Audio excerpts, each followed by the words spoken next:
Like I said the other day, you guys are going to do exponential growth, and it's the same thing over and over again, and we're going to do one more day of it. Remember I told you, you're going to see this ad nauseum. Exponential growth means we start somewhere, we have a rate, and that rate could be a growth or a decline, and we watch it happen over time. So in this example right here, we have a population of fruit flies. Yeah, those annoying little things that fly around your fruit. And they're growing at a constant rate of 6% per hour. Yeah, seems like they do grow pretty fast. So if the population starts at t with 0 with 28 flies, can we write an equation for this? Well, the population, we're going to start with 28. It is growing at 6%. So that means it has to be 1 and 6% more. And the T here represents hours. Remember, when you have growth, you have to have the 1, which represents the original population, and the percent more that it's growing.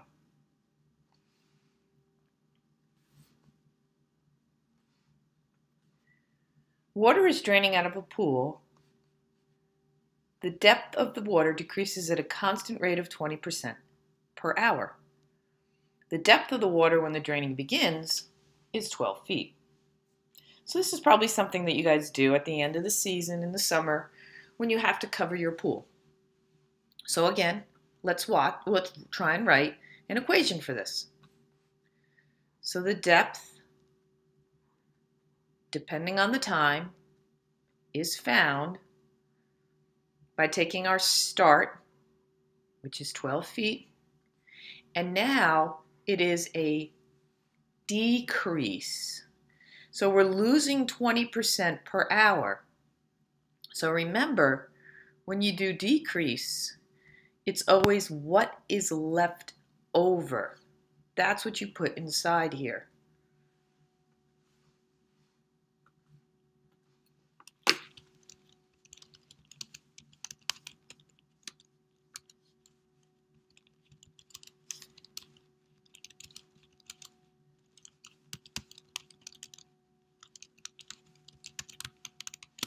So that's a big thing to remember.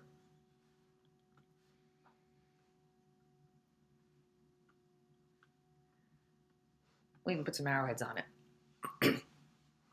And then the last thing we have to do is, let's see, constant rate per hour. So we have to understand our time here is going to be an hour. All right, so let's do a couple questions here.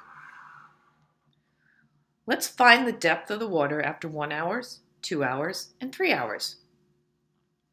Well, that would mean I would do 12 times 0.8 to the 1 hour, 12 times 0.8 to the second hour, and 12 times 0.8 to the third hour. And you know what? I'm going to use my calculator because this is going to help me immensely in this part. I'm going to go into y equals. Got some other stuff in here to clear out.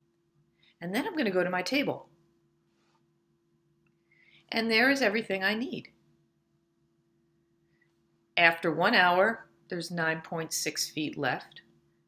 After 2 hours, there's 7.68. And after 3 hours, there's 6.144.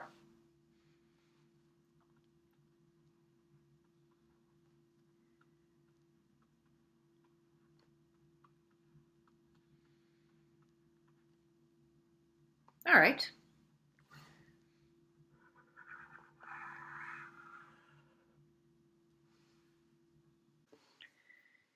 It's safe to cover the pool after it reaches a depth of 1 foot or less. What is the minimum number of whole hours you should wait to cover the pool? Well, I'm going to go back over here to my graphing calculator, and I have my table all the way already done, so let's go down and see. 1 hour, 2 hour, 3 hour, 4 hour, 5 hour, 6 hour, 7 hour, 8 hour, 9 hour, 10 hour. 11 looks close, but it has to be less than 1 foot. And this is clearly not less than 1 foot. After 12 whole hours, there will be 0.8 feet approximately. So that's our answer. 12 hours.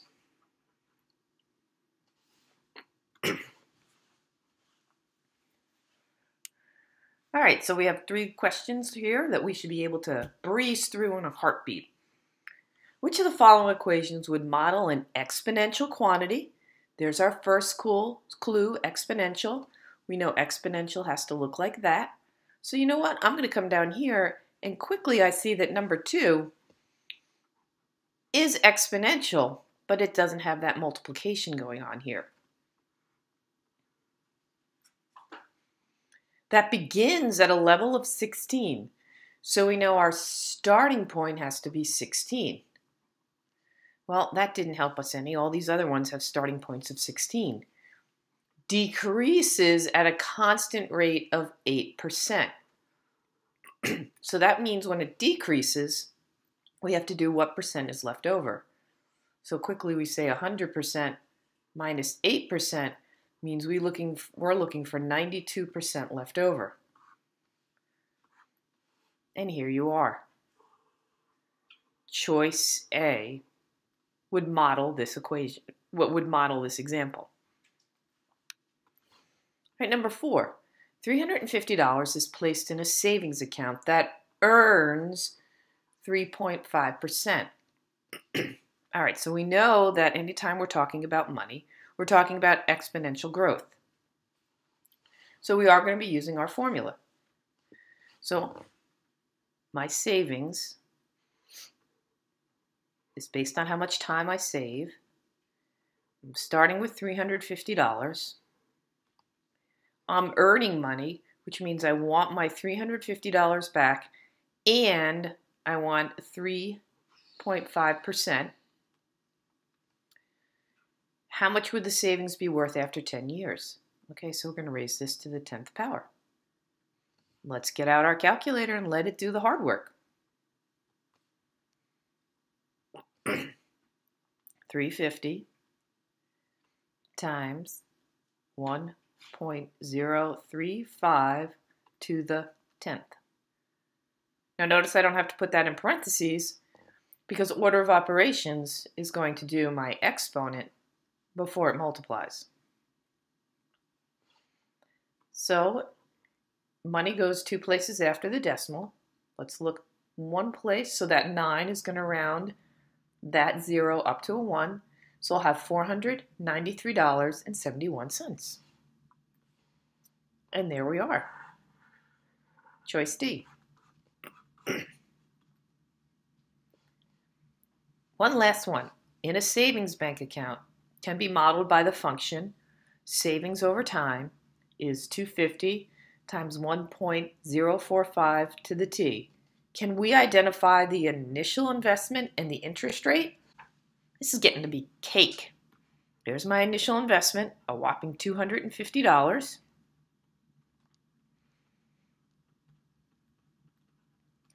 And my savings rate is 4.5%.